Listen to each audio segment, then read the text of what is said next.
mengheretku kebingungan. Aku bukan lagi yang dulu. Menunggat dagu harapkan sesuatu. Kau coba mengabaikan aku, terjebak ke lembah hinamu.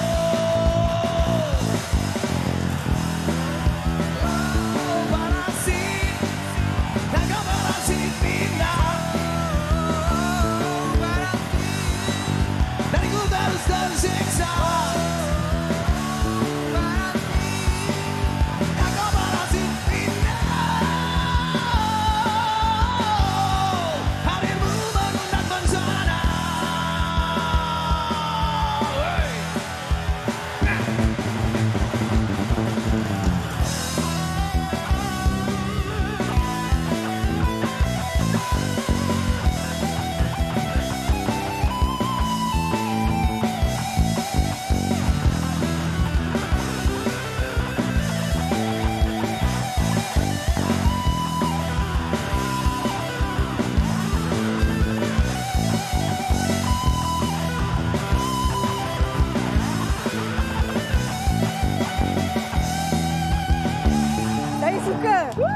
Saya suka aura pagi-pagi di Kailan Syai. Ni lagu bangun tidur. Bangun tidur, betul. Bangun tidur, bangun tidur. Lepas ni, kalau alam sebelum ni, tu. Sekarang dah tukar itu. Boleh terus bangun.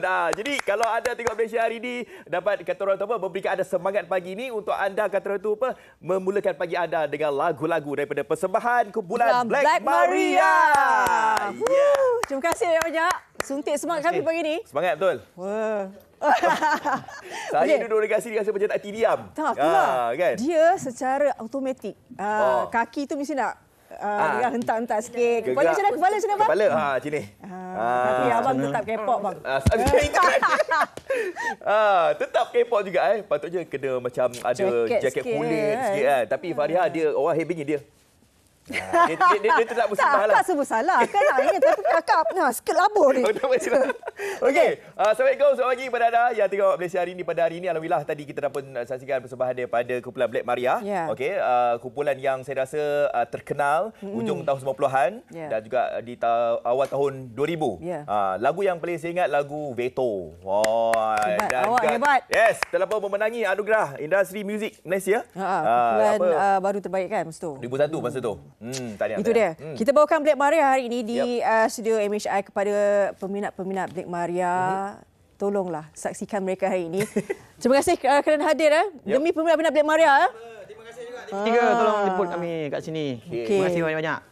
Kita kalau dilihat ramai di antara peminat-peminat Black Maria yang tengah tengok Malaysia hari ini pada hari ini dah tak sabar lagi. Sebab apa? Sebab mereka nak dengarkan lagu baru daripada Black Maria. Tahun 2023 dah ada single baru. Tapi sebelum tu kita nak tengok dulu lipatan sejarah Black Maria.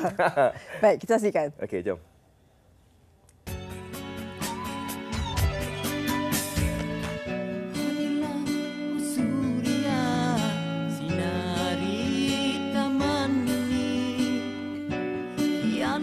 Nama kumpulan ini tidak sehebat kumpulan muzik rock tempatan yang dikenali ramai pada era penghujung 90-an. Namun itu tidak pernah mematahkan semangat kumpulan Black Maria untuk terus bergiat aktif dengan beberapa ahli kumpulan yang baru.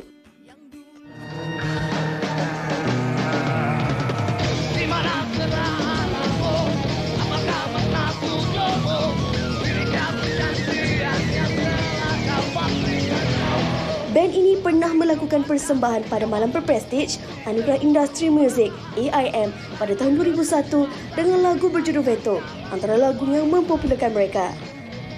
Selain membawa lagu bergenre rock dan new metal, Black Maria turut mempunyai lagu berentak balada. Permata 20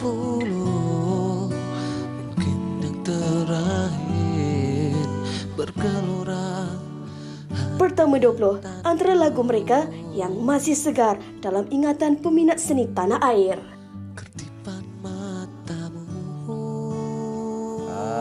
Jangan ingat semua lagu macam ni. Lagu slow motion ada ada juga. Wow, itulah dia. Kalau kita ni tak tahu tentang penggunaan kumpulan Black Maria, sebab tu kita bawakan hari ini. Kita nak tengok kepelbagaian yang dibawakan oleh Black Maria. Dan sebelum tu, kita ada 4 orang anggota. Kita tak kenal lagi siapa. Tapi sebelum kita panggil seorang lagi lah. Betul. Kita nak kenalkan lah kepada anda ataupun anda pun dah kenal. Saya kenalkan sekali lagi. Okey, ini dia vokalis utama. Vokalis utama yang kata orang tu pun pagi-pagi suara pun power. Basah dah. Tetap padu juga. Kita bersama dengan Abang Roni di sini. Okey. Hai. Apa khabar bang? Sihat? Baik, alhamdulillah sihat. Suara okey lagi bang? Macam ni lah. Mantap. Nak okey pun kena juga bagi okey kan. Okey, dan di Mic. Saya datang. Mana ada mic ni? Oh, dah. Mana? Yang mana tak ada mic? Akak ni memang Bawa ada jom siapa sendiri lagi? lah kan? Okey, boleh kenalkan sendiri lah. Saya Roni. Abang Roni? Okey, Gitaris. Saya DJ drama. JJ. Tes. Assalamualaikum. Oh, salam. Saya Aju. Asis. Okey. Suara sesedap bass Dan kita nak jemput seorang lagi, komposer Sam Isma. Sam Isma ni dia misteri sikit. Tak tahu, kami pun tak tengok wajah dia. Betul. Assalamualaikum. Ada ni kan? boleh. Ada mic dah. Ada. Okey, assalamualaikum. Selamat pagi semua. Saya Sam Isma. Sam Isma antara individu yang mengembalikan semula kumpulan Black Maria ini. Tapi sebelum kita nak tanya dulu lah, sebagai tadi Roni, suara tu memang mantap. Terima kasih. Okey, bagaimana bila kembalinya Black Maria pada tahun 2023 ni? Bagaimana semangat itu dikumpulkan kembali? Kami memang dah lama sangat teruja sebenarnya nak kembali kan, banyak kali buat cuba buat comeback juga, tapi ada juga buat show sana sini kan. Jadi semua mengharapkan akan datang tak lama lagi kita malam ni nak rekod. Malam ni? Rekod single baru kita orang malam ni. Yang lagu Sangkar tu ke? Ya. Oh, malam ni buat rekod tapi hari ni kita tak dapat dengar. Suara saya pun dah jadi macam Cepat lah ambil mood cepat. Okey, apa ni? Semangat Semangat. nak keluar balik kan. Okey. Jadi lagu tu tak boleh kita dah dengarkan lah pagi ni Tak boleh, belum publish lagi. Eksklusif dekat Malaysia hari ni lah kan. Sebab apa? Sebab kalau kita tengok kemunculan kumpulan Black Maria tahun 2000 tu memang kata orang tu waktu Waterfingers, Coffee Cancer waktu ketiga tu, zaman-zaman tu kan. Tahun 2000. Saya baru masuk belajar. Waktu tu zaman tu ada lagu-lagu yang takat lele kan. Tapi kumpulan Black Maria ni berani untuk menyanyikan bergenre new metal ni. New metal. Ramai juga di antara kita yang nak tahulah nama kumpulan Black Maria tu. Sebab Black Maria ni OP ketua kumpulan kena jawab soalan ni, wajib. Kita masa tu OP, SNP. Belum nama lagi, tapi ada audition dengan board office. So di bawah pengurusan Abang Ali Bakar. Jadi masa tu dia yang bagi. Abang Ali yang bagi nama Ali Ali. Tapi masa tu ada tak nama-nama lain yang macam pilihan tu? Bagi antaranya yang you mesti ingat. Tulis. Apa lagi nama masa tu? dah 20 tahun dah. Bukan 20 tahun, 25 tahun. 25 dia, tahun. Kami buat ni tahun 98. Saya dengan dia, lepas tu ada lagi 2 basis. Masa tu kalian 98 tu umur apa? 20-an lah. 20-an Pertengahan 20-an macam tu. Tapi masa new metal tu kadang-kadang orang tak genre tu mungkin Isma. Okey. New metal ni satu genre yang jarang-jarang dan kadang-kadang ada kat Malaysia. So kita akan tengoklah kebanyakan yang ada semua rock biasa. Kan? Tapi new metal ni satu elemen atau genre yang memang Malaysia ni susah nak dapat. So Black Maria pada masa tahun 2000 itu adalah satu band yang melangkaui zaman dia dengan lagu Vito dia. Dan alhamdulillah sehingga sekarang masih diperdengarkan. Betul? Masih diperdengarkan. So di kesempatan inilah Black Maria nak ceritakan kepada you all semua, kami akan rilis dengan single baru kami berjudul apa dia ni? Sangkar. Sangkar. Okey. Hasil kolaborasi produksi Sam House Studio dan juga Smart Audio Music. Saya selaku penerbit dengan Bro Syamasri dan arranger saudara seorang daripada arranger daripada Indonesia. Hasil ciptaan daripada lagu daripada OP sendiri dan penulisan lirik saya dan juga Roni. So kami tak nak janjikan bulan dan bintang. Tapi you all kena dengar bila dia release nanti bagaimana Sangkar, adakah dia dapat berentap dengan lagu Vito dulu. Semua ni kalau macam apa ni? Promote barang ni, orang buat nak beli tu. Betul, dia buat lagu. Dia jual band. Itulah. Baiklah. Okey, saya dalam tadi saya nampak selalu kan bass kan dia main relax je. Tapi Ju dia attitude dia lain sikit. Dia macam kan perasan tak? Dia ada attitude. Kira macam Ju memang ahli kumpulan asal ke ataupun bagaimana? Ju saya basis yang bersama. Saya bukanlah basis asal Black Maria. Saya maksud dia saya menggantikan basis asal. Okey. Sejak bila bersama dengan Black Maria? Sejak bila? Daripada tahun 2014 macam. Jadi dah dekat 8 tahun dah, 9 tahun juga kan dengan Black Maria ni. Tapi dah lama kenal. Dah lama kenal lah. JJ pun sama lah. Dema semua satu kampung. Orang mana? Orang mana? Dema orang Perak lah. Perak. Ada apa dia kita? 3 Perak, 4 Perak. 4 Perak. Ini orang ni orang mana? Lagi satu saya nak bagi tahu. Seorang je daripada Negeri Sembilan. Okey, untuk single terbaru ni, special dia. Jual barang lagi, okey? Single jual barang lagi. Single khas special project di mana arrangement daripada kita orang dan saya merupakan antara penyanyi yang akan berduet. Akan berduet. Baik. Saya akan berduet dengan Black Maria. Okey, kalau apa-apa nak Black Maria pasti nak mengikuti kalian bagaimana? Okey, kita ada di YouTube Black Maria. Type je Black Maria. Dan juga TikTok pun Black Maria, Facebook Black Maria. Senang, Black Maria. Cari sahaja. Malaysia ada satu Black Maria, Konsert tapi bila jangan silap konsert? Black Maria yang lagi satu tu kan nanti kena. Konsert ada konsert. InsyaAllah Konsert lepas tu ni kita insyaAllah. akan ada Bagi konsert. kita release Harap dulu Okey. single ni sebab Sangka ni. kami nak buat sesuatu yang barulah dalam konsert kan. Okey. InsyaAllah. Lepas Saya rasa ini satu kata orang platform lah juga kemunculan mereka pagi ni dekat Malaysia hari ni sebagai penanda yang mereka akan menggegarkan kembali industri muzik Malaysia. Okey, kita dengarkan satu lagi lagu. Lagunya? Resah. Resah tau, bukan bila resah. Bukan. Tidak. Abang salah sana. Okey, kita persilakan Black Maria. Silakan Black Maria. Sekejap Okey. Sekejap. Oh, nak tune.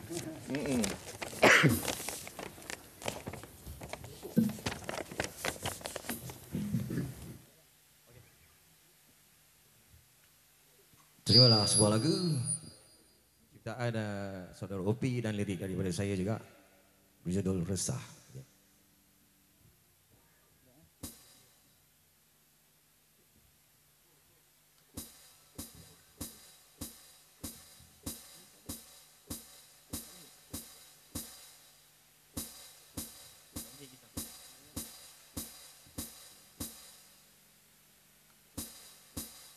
Ada teknikal sikit. Tak apa, kita bagi masa kepada Opi untuk betulkan tu. Sementara tu nanti pastinya Black Maria ini akan mungkin kembalilah bersama mereka. Okey, sudah pun mula. Silakan.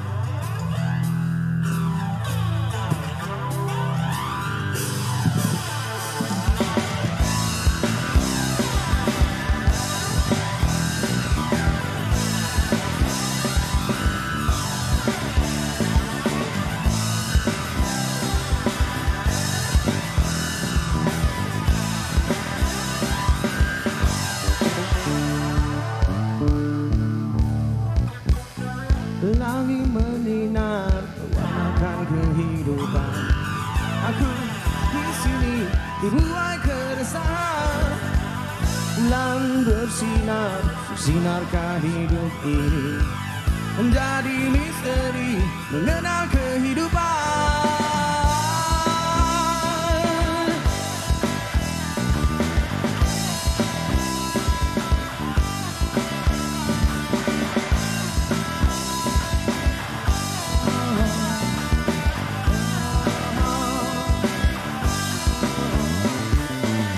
Langkahku ini menuju puncak tinggi. Harap tak tersentuh, memburu cita-cita. Walau itu salah, diriku balut sendiri. Takkan ku biarkan derita menghantui. Gembira ku rindukan, bahagia ku perlukan. Gelisah ku rasakan, semangatku yang hilang. Begini rasanya jiwa mengharapkan cahaya menyinari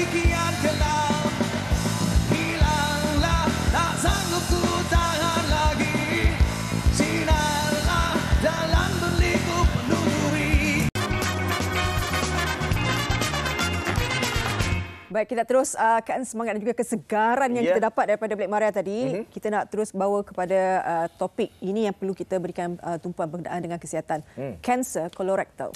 Kanser kolorektal. Kalau semalam kita bercakap tentang diet, tentang pemakanan juga. Untuk kanser kolorektal ni, anda kata kalau kita tak jaga makan pun penyumbang juga untuk kanser kolorektal ni. Contohnya kalau kita makan terlebih makanan yang berprotein, berlemak, ataupun buah sayur sebagai gentian, juga penyumbang kepada kanser kolorektal ni. Apa yang membimbangkan adalah ia merupakan kanser nombor 2 di Malaysia. Tapi cuma kita tak naklah memomok-momokkan, kita lebih kepada bagaimana kita nak mengatasi, mungkin ada rawatan yang boleh kita lalui dan sebagainya. Hari ini kita bawakan perbincangan berkenaan dengan kanser kolorektal ini bersama dengan Profesor Dr. April Kamila Roslani, merupakan pakar bedah kanser kolorektal. Selamat pagi. Selamat pagi dan terima kasih kerana sudi menjemput saya berbicara pagi ini. Ya, sama-sama. Kalau bercakap tentang kanser ni, kita tak mahu ada segelintir daripada kita yang orang cakap kalau kanser ni kita kesan waktu dah penghujung, dah tahap ketiga, keempat kan. Jadi ianya sebagai kata orang tu apa, untuk anda mengetahui permulaan ceritalah berkaitan dengan kanser kolorektal ni. Jadi sebagai permulaan mungkin doktor boleh kongsikan apakah yang dimasukkan sebagai kanser kolorektal itu, doktor. Prof. So, kanser ni sebenarnya adalah ketumbuhan dan bagi kanser kolorektal, ketumbuhan tu berlaku pada mulanya di bahagian usus besar. Tetapi sebagaimana dengan kanser-kanser lain, kalau tidak dikesan awal dan tidak dirawat awal, kanser ni berupaya untuk merebak ke bahagian lain badan seperti di bahagian hati, di bahagian paru-paru dan seterusnya. Jadi kalau dia sudah merebak ke merata tempat, pada ketika itu susahlah untuk kita merawat dan susah untuk sembuh dan akhirnya akan membawa ke maut. Jadi yang kita inginkan ialah kanser ini dapat dikesan pada peringkat awal seboleh-bolehnya sebelum dia bertukar menjadi kanser, dan dengan cara itu kita boleh merawatnya dan mencegah daripada kejadian kanser itu. Baik. Kadang-kadang mungkin ada segelintir, saya rasa segelintir daripada kita yang mungkin peka dengan buat pemeriksaan awal kesihatan tahunan dan sebagainya. Saringan. Kan, saringan tu. Tapi mungkin ada yang tidak, mungkin dari segi banyak faktor lah yang menyumbang kepada itu. Bagaimana jika seseorang individu itu simptom awal yang menunjukkan bahawa ini rupanya kanser kolorektal? Sebenarnya untuk ujian saringan kita tidak sarankan tunggu sehingga ada simptom walaupun simptom awal, sebab sebenarnya kanser kolorektal ni pada peringkat awalnya memang tak ada simptom. Kita bayangkan ya, usus tu macam pipe kan. So dalam pipe tu ada ruang. Jadi kalau ketumbuhan tu kecil memang tak mendatangkan apa-apa masalah. Najis tu boleh aja lalu kan. Jadi sebenarnya dari masa perubahan pertama terjadi sehingga kita mengalami simptom berkemungkinan sepanjang 10 tahun. Jadi kita tak boleh nak tunggu sampai ada simptom sebenarnya. Bagi program-program saringan, screening, kami galakkan sebenarnya di Malaysia sekurang-kurangnya pada umur 50 tahun, walaupun tak ada gejala, tak ada simptom, kita galakkan untuk membuat ujian saringan. Saringan untuk kolon ni? Untuk kolon ni. Dan screeningnya ada sejarah keluarga, maknanya saringan perlu dimulakan lebih awal lagi. Mungkin dalam tahun 40-an. Dan kita ambil maklum sekarang, walaupun umur yang paling ketara untuk mendapat kanser usus ni adalah antara 60-an dan 70-an, tetapi kita nampak satu trend di mana kanser kolorektal terjadi pada lingkungan mereka yang umur lebih muda. Kalau lingkungan umur yang lebih muda tu berkemungkinan juga mungkin ada faktor genetik keluarga. Ya, so sebenarnya semua kanser kolorektal memang ada unsur-unsur genetik ya, sebab itu dia jadi kanser. Cuma bezanya sama ada masalah genetik itu diwarisi ataupun terjadi secara spontan. So of course kalau diwarisi itu kanser itu berupaya untuk terjadi pada umur yang sangat-sangat muda. Pesakit saya yang paling muda umur 15 tahun. Allah. Ya. Okey, tapi itu jarang-jarang lah. Walaupun jarang-jarang, tapi yang membimbangkan adalah bagaimana cara hidup kita sekarang, doktor. Kan pemakanan kita semuanya nak cepat, betul, masing-masing bekerja dan sebagainya.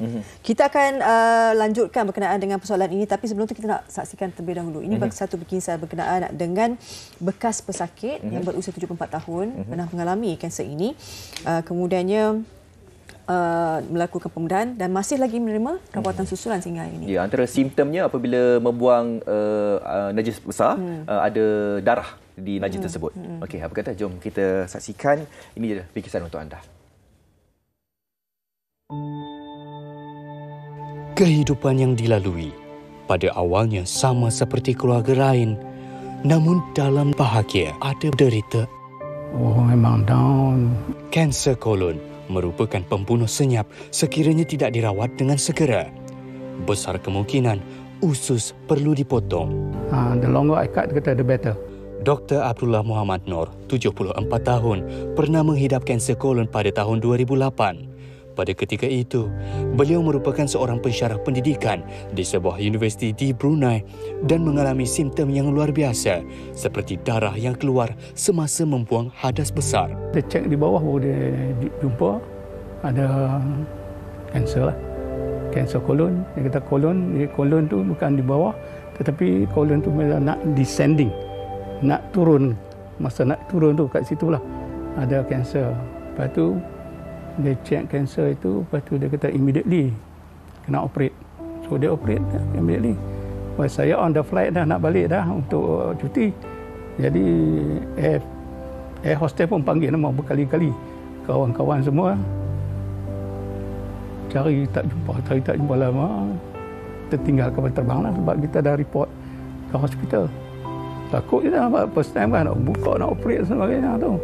Pada saat diberitahu ususnya perlu dipotong, perkara ini bukan sekadar membuat jiwanya luluh, malah emosinya turut terganggu. Oh, memang down. Isteri dapat tahu tu kanser, terus air mata keluar. Ya. Sebab first time orang kita tak tahu. Duduk sini, lepas tu family members yang dekat sini kata balik buat sini, balik buat ni, mana boleh balik buat sini. Bukan kita tahu siapa pakar kat sini. Ahli keluarga pula kalau bagi nasihat macam-macam nasihat. The more dia kata, the more I cut you, the better. The longer I cut to you, the better. Dia cut panjang tu lah. Dia kata dia potong panjang tu lah, lebih daripada sekaki lah. 7 jam berada dalam bilik pembedahan, bapa kepada 6 orang anak ini akhirnya selamat melalui prosedur pembedahan yang ditetapkan. Namun rawatan susulan perlu dilakukan untuk memastikan tahap kesihatannya kembali stabil. Masa lepas operate tu, saya terus pergi kuliah di situ. Pergi kuliah saya pakai ubat yang bawa dalam poket kita macam saya ni. Dia kata MP3. Dia doktor pakai apa tu? MP3. Ada lagu lah. Ya, lagu sedih lah. Dalam pada itu, rawatan kemoterapi adalah alternatif terbaik yang dijalankan selama 6 bulan. Fungsi alternatif kemoterapi adalah membunuh sel darah yang sedia ada di dalam badan. Bukan itu sahaja, sudah 14 tahun alat kemopod ini berada di badan Dr. Abdullah. Namun untuk mengeluarkan semula, tidak boleh dibedah sewenang-wenangnya. Sebelum saya buka ni, dia pun nak test, are you sure? Dia tanya doktor muda lah. Dia panggil senior doktor tu untuk datang nak bagi nasihat ni, bolehkah buat ni segera? Dia kata tak boleh, you kena buat kolonoskopi lagi sekali, nak test whether inside is clear or not clear. Ni buat ni bulan 11, bulan 12, bulan 11 baru buat keluar. Bersyukur dengan nikmat usia yang diberikan, bekas penghidap kanser kolon tahap 3 kini menjalani hari-harinya dengan berbakti kepada tanah selain mendekatkan diri kepada Sang Pencipta. Pesanannya buat pahlawan parah agar sentiasa berfikiran positif kerana sikap itu adalah kunci kepada semangat untuk terus kuat melawan derita. Okey, itu tadi kita dah pun menyaksikan salah seorang daripada bekas pesakit kanser kolorektal ini di mana menceritakan pengalaman beliau sendiri bagaimana antara simptom awalnya dan sekarang ini telah pun melalui rawatan susulan akibat kanser ini. Kalau kita lihat tadi dalam kisah tadi itu beliau mengatakan bahawa beliau terpaksa melakukan pembedahan potong usus. Jadi, nak tanya kepada Prof sendiri, adakah ianya merupakan antara rawatan yang terakhir yang boleh dilakukan untuk menyelamatkan pesakit-pesakit kanser ini? Sebenarnya rawatan kanser usus ni, kanser kolorektal bergantung kepada peringkat atau stage ya. Jadi pada peringkat awal ataupun pra-kanser berkemungkinan juga tak perlu menjalani pembedahan sebab kemungkinan ketumbuhan itu masih kecil, belum lagi berubah menjadi kanser sebenarnya dan boleh dikeluarkan melalui teropong atau kolonoskopi.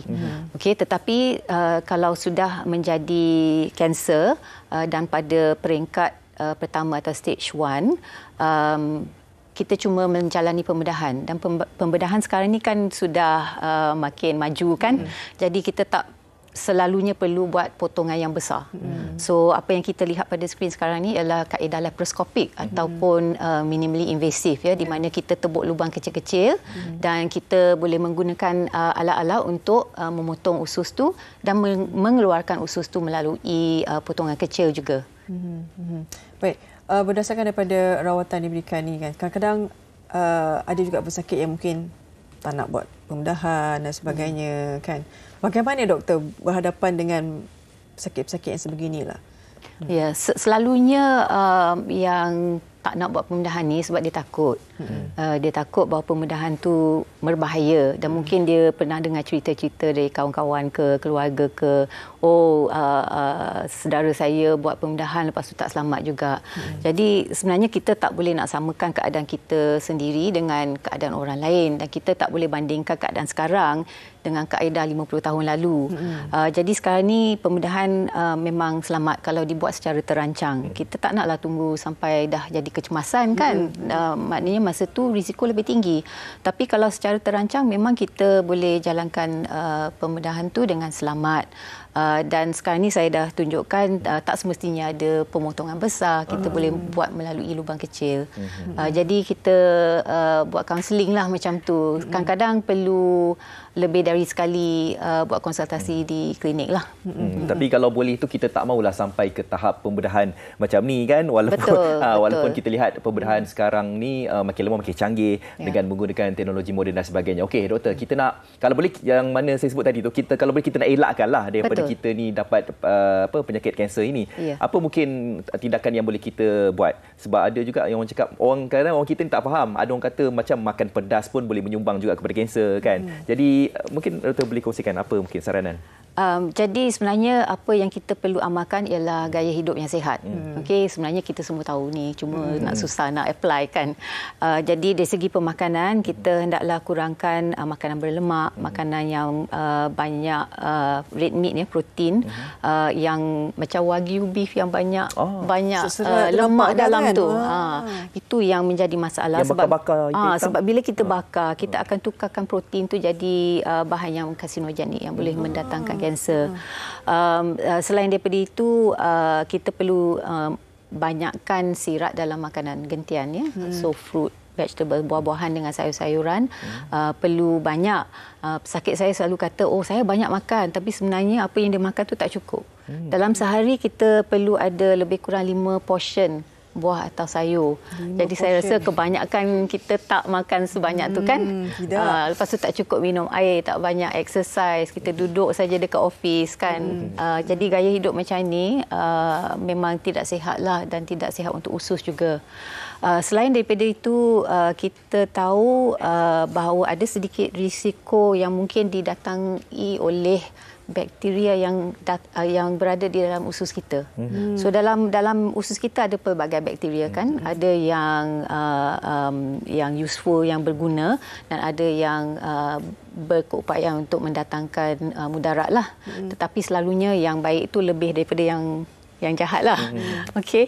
Tapi dalam sesetengah keadaan mungkin bakteria yang jahat tu macam menjadi lebih, dan itu boleh mendatangkan perubahan awal untuk menjadi kanser. Tapi kalau sekarang ni kan macam saya kira di farmasi pun banyak juga yang suplemen macam probiotik dan sebagainya. Adakah itu antara langkah yang boleh diberikan, especially macam untuk anak-anak kita kan? Kadang-kadang budak-budak ni, doktor tahulah sayur tak nak, buah tak nak, geram kita.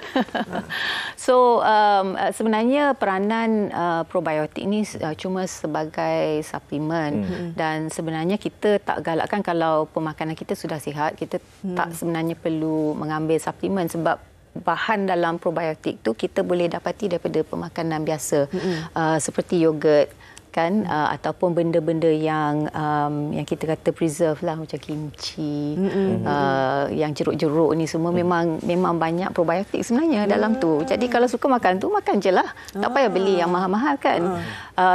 Tetapi kita gunakan probiotik dari farmasi tu ialah apabila pesakit kita dah mengalami masalah di mana mungkin ada perubahan dalam kandungan usus dia. So misalnya kalau dia pernah sakit dan kita perlu rawat dengan antibiotik yang kuat. Jadi itu akan mengubahkan komposisi bakteria di dalam usus. So jenis-jenis macam itulah. Prof. Okey, bercakap tentang yogurt, bercakap tentang tadi itu suplemen dan sebagainya. Saya dengarlah ada orang cakap yang kita tak boleh nak mengamalkan makanan atau minuman tu berhari-hari. Betul ke tanggapan tu, Prof? Sebab apa? Sebab orang cakap boleh rosak usus kau kalau kau minum hari-hari benda yang boleh membersihkan usus ni. Macam mana sebenarnya pula, apa yang kita galakkan ialah kita pelbagaikan diet kita. Jadi kita tak naklah makan benda yang sama setiap hari kan. Bila kita ada kepelbagaian, bererti kita berupaya untuk mendapatkan kebaikan atau faedah daripada makanan tu tanpa mendapat kesan negatif ya kalau kita terlalu banyak makan benda tu. So kepelbagaian disarankan. Kepelbagaian tu kena ada ilmu. Betul. Tak boleh makan saja kan. Dia bukan kena buat research lah. Ikutlah kan. Kalau kita suka makan buah, makanlah buah. Kalau makan sayur, kalau boleh tu combine, gabungkanlah kan sayur. Tapi kan macam kita makan buah pun bukan makan buah yang sama setiap hari kan. Kita pelbagaikan lah. Tapi kalau kita lihat untuk yang terkena ataupun yang mendapat penyakit kanser kolorektal ni, lebih diberikan kepada wanita ke lelaki ke jantina ke atau bagaimana? Okey, secara umumnya kanser kolorektal ni lebih kerap terjadi di golongan lelaki. Tetapi bukanlah macam kanser prostat kan. Kanser prostat memang 100% semua lelaki kan. Tapi bagi kanser kolorektal pecahannya lebih kurang dalam 55% dan 45%. So 55 ialah lelaki, 45 perempuan. Maknanya lelaki lebih sedikit sahaja. Mungkin nasihat doktor sendirilah kepada penonton MHI berkenaan dengan kanser kolorektal ni. Nasihat saya, saring awal. Okey, jadi di Malaysia ni macam saya kata tadi, kita galakkan dari umur 50-an. Kalau ada sejarah keluarga, dari umur 40-an dah perlu mula dan kadang-kadang lebih awal daripada itu. Sebab kalau kita tengok kajian yang dibuat, kalau nak bagi tahu kepada orang tentang kanser kolorektal ni hanya 30 ke 40% saja yang mengetahui tentang kanser ini, dan daripada jumlah itu mereka tahu tapi mereka tak pergi pun buat saringan. Betul doktor? Betul. Kadang-kadang kita pun dah cakap kan, kita dah explain lah macam-macam tentang kanser ni, masih tak nak juga sebab takut. Sebenarnya takut. It's what ignorance is bliss kan. Dia lebih nak tak tahu daripada tahu. Saya rasa itu satu persepsi biasa di kalangan kita apabila berkaitan dengan kanser. Kan? Sebab dia takut untuk berhadapan dengan tu. Takut ada kanser kan. Tapi yang baiknya dengan kanser kolorektal ni, kalau kita kesan awal, kita boleh cegah. Boleh cegah. Dia bukan dan boleh sembuh. Bukan, definitely not. Sebenarnya sekarang ni walaupun peringkat 4 pun ada segelintir yang kami dapat sembuhkan juga. Jadi jangan takut. Datang jumpa doktor. Okey. Jumpa doktor dengan cepat.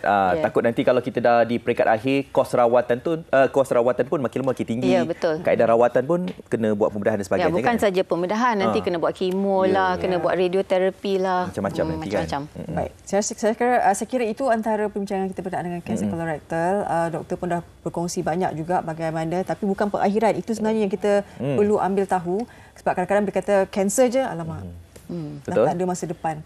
Kalau itu yang kita kena ubah sebenarnya. Kalau kita ada sejarah keluarga tu lagi kata orang tu kita kena beri lebih perhatian. Betul. Kalau kita ni sebagai orang yang sihat ni, jagalah pemakanan kita. Baik. Terima kasih Profesor Dr. April Camilla Roslani. Saya suka. Sebab doktor ni unik, dia belajar fakta unik. Trivia. Trivia. Doktor lahir dekat PPUM, sekarang bertugas di PPUM. Lepas tu ayah dan ibu pun doktor juga. Mak jururawat. Nampak. Legasi. Kalau nak cerita sejarah PPM ni boleh lah. Boleh. Bersama dengan Prof. Okey, terima kasih sekali lagi Prof. Baik, kita nak berehat seketika Fad. Selepas ini kita nak berkongsi berkenaan dengan Expo Anatomi Manusia. Di UM juga dengan ceritanya. Hari kita bawa semua. Betul. Okey, kalau anda dah tahu, kembali lepas ini di Malaysia Hari ini.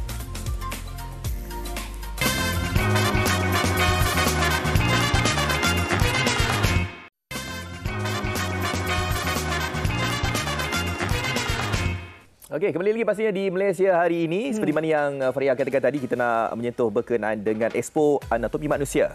Pastinya kalau cakap berkenaan dengan anatomi manusia, kepada mereka mungkin pelapis ataupun generasi yang nak jadi doktor ni, mereka kat satu subjek ni. Kena tahulah anatomi, maknanya tubuh badan kita dalam semua tu, organ-organ dan sebagainya.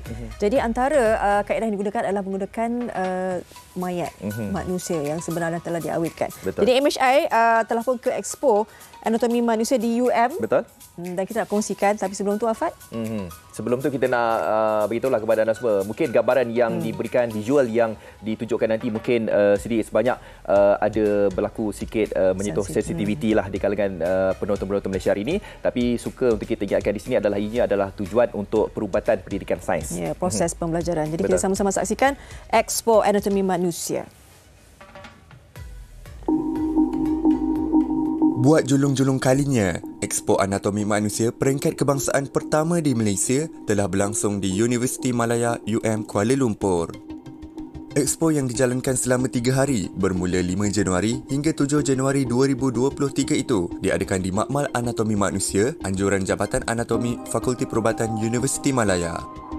Ditubuhkan sejak tahun 1965, jurusan perubatan dan pembedahan, Fakulti Perubatan ini berjaya melahirkan pakar dalam bidang kedoktoran dan pelatih perubatan yang profesional sehingga membanggakan nama Malaysia. Expo Anatomi Manusia ini terbuka kepada orang awam dan kru MHI antara yang bertuah dapat merasa sendiri pengalaman yang luar biasa.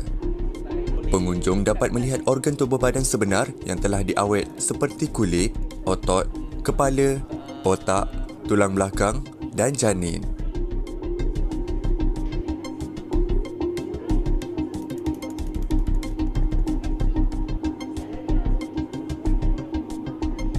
Setiap peringkat pertumbuhan bayi manusia juga dapat dilihat dengan jelas.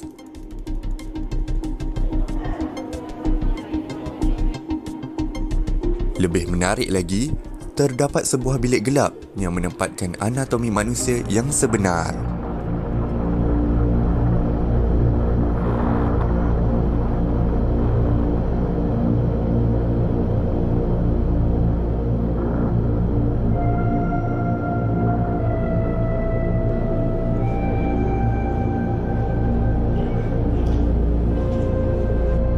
Sebab kita tahu kebanyakan pelajar sekolah menengah mempelajari biologi, anatomi melalui buku-buku sahaja dan model-model sahaja. Ada juga yang mempelajari melalui pembedahan binatang. Jadi tak pernah ada peluang untuk actually melihat daripada sumber mayat yang sebenar. Jadi kami rasa nak berkongsilah semua khazanah yang kami dah kumpul ni daripada 1960-an supaya kita boleh sama-sama belajar. Perasaannya lain. Bila kita belajar melalui model, kita tahu ni adalah plastik. Tapi bila kita belajar melalui tubuh manusia yang sebenar, kita juga belajar respect, kita juga belajar empati terhadap ini cara untuk menghormati orang yang telah menderma tubuh mereka kepada sains. Menurut Ketua Jabatan Anatomi ini lagi, penderma yang baharu ini berikrar badannya didermakan sepenuhnya bagi tujuan sains.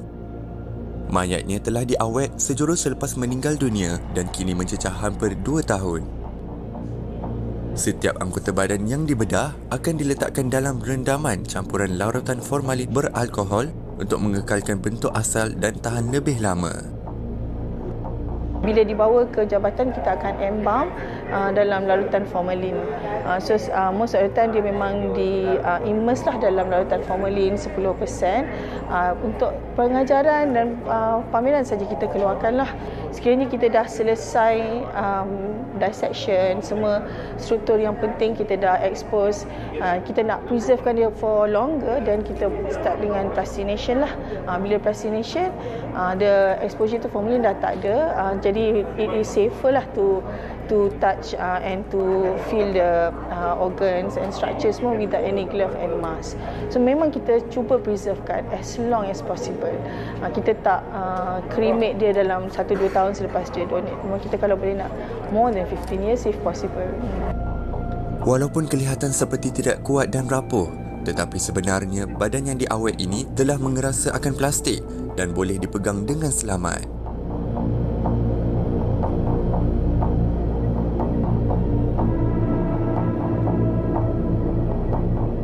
Separuh rangka manusia ini pula masih bertahan biarpun sudah berusia lebih 45 tahun disebabkan campuran larutan formalin.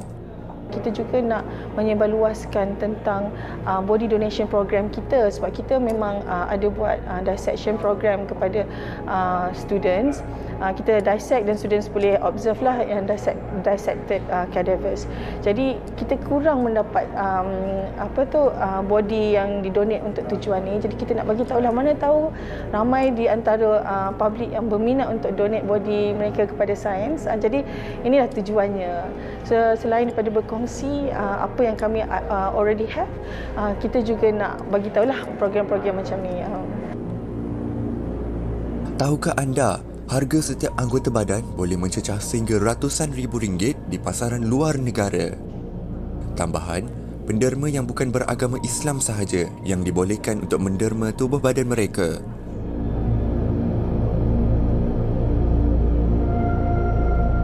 Oleh itu, program seperti ini merupakan salah satu inisiatif bagi membuka mata rakyat Malaysia di samping membantu meningkatkan lagi kesedaran dan kepentingan sains anatomi dalam dunia pendidikan.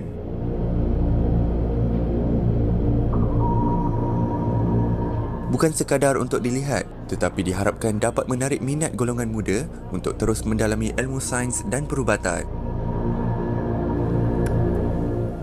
Baik, apa yang kami paparkan itu sekadar perkongsian ilmu dan juga bagaimana melihat bakal doktor itu belajar berkenaan dengan anatomi.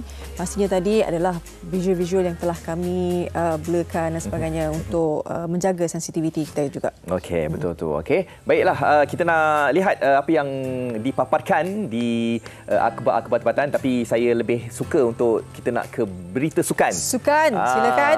Okey, berita sukan kalau kita lihat di belakang ni di harian Metro ni, kalau anda perhatikan di muka belakangnya, ianya berkisarkan tentang malam penganugerahan kepada atlet sukan yang berlangsung Ahad lalu. Okey, iaitu kita bercakap tentang anugerah ikon sukan harian Metro. Inilah dia wajah-wajah yang memenangi dalam anugerah tersebut, disaksikan dari TV9 baru-baru ini. Apapun kita nak bawakan juga berkenaan dengan anugerah ikon sukan harian Metro sebagai kupasan yang lebih mendalam berkenaan dengan anugerah ini.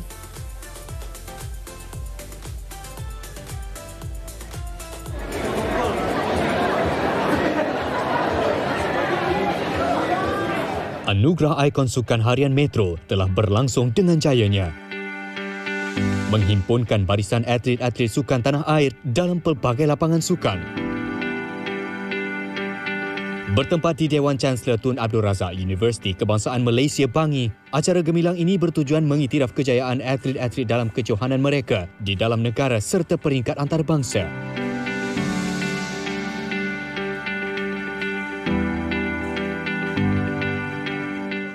Malam kemuncak dimulakan dengan acara kapet merah. Bukan sahaja meriah dengan kehadiran bintang sukan yang tampil berbeza, tetapi juga artis-artis tempatan dan penyampai anugerah. Lebih istimewa, majlis turut diserikan dengan kehadiran Timpalan Menteri Belia dan Sukan Adam Adli Abdul Halim serta Menteri Komunikasi dan Digital Fahmi Fazil. 8 kategori utama dan 1 kategori pemenang keseluruhan dipertandingkan.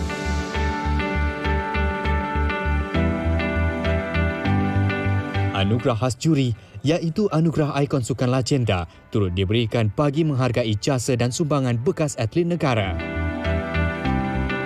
Memang rasa bersyukur mendapat pengiktirafan, terutama sekali bagi Anugerah Legenda lah, sebab pada saya akak rasa istilah legenda tu memang suatu yang agak besar dan berat. So akak memang bersyukur yang dapat pengiktirafan tu setelah 30 tahun mewakili negara. Anugerah utama paling dinantikan, menyaksikan kategori ikon sukan terbaik dinobatkan kepada Muhammad Al-Jufri Jamari.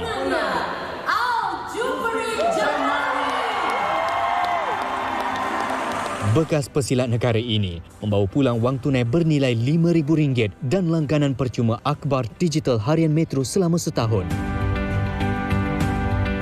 Beliau turut membawa pulang sebuah kereta elektrik.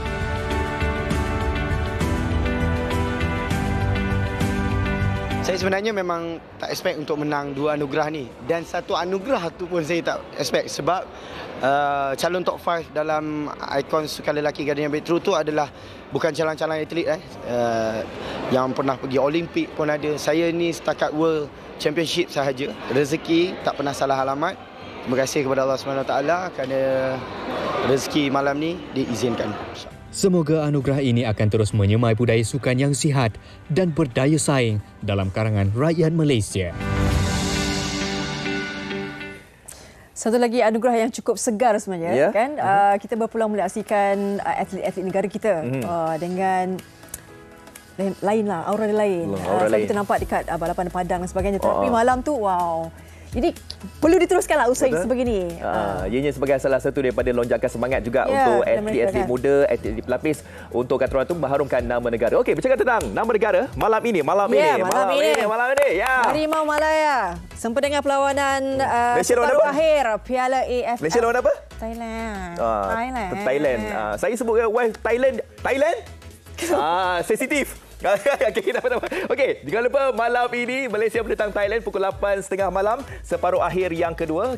Separuh akhir pertama kita berjaya menewaskan Thailand 1-0. Kita harapkan seri saja sekaligus melayakkan diri ke peringkat akhir akan bertemu dengan pasukan Vietnam nanti. Kita harap 90 minit ini menentukan. InsyaAllah. Harimau Malaya. Go. Doa, amin. Okey, malam ni doakan kejayaan Harimau Malaya. Okey, kita berhenti berehat dan kita kembali selepas ini di Malaysia hari ini.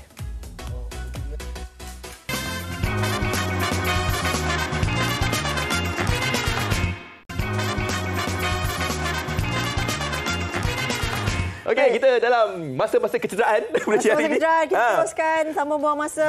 Baik, ini dia cuaca semasa diteruskan di Kuala Lumpur. Cerah, alhamdulillah. Kuching, Kinabalu, Kota Kinabalu, Labuan, Kanggar, semua cerah. Semua cerah, alhamdulillah. Kita pun fasa palihan musuh timur laut pun dah beralih dah. Alhamdulillah, semua cerah. Alhamdulillah. Secerah Pariha hari ini. Alhamdulillah. Jadi cuaca semuanya cerah. Kita tengok ada amaran dan sebagainya. Okey, ini tiada amaran. Alhamdulillah, cantik. Kita tengok yang lain pula. Ni hujan berterusan di mana? Okey, waspada hujan berterusan dijangka berlaku pada 9 Januari hingga 11 Januari di Sabah, Pantai Barat, Ranau dan Kota Belud, Sandakan di Telupit, Kinabatangan, Beluran dan juga Sandakan serta Kudat. Okey, jadi bermula semalam hari ini dan esok akan berlakunya hujan berterusan. Okey, kita sampai ke bujur rancangan. Okey, esok kita akan bawakan satu topik.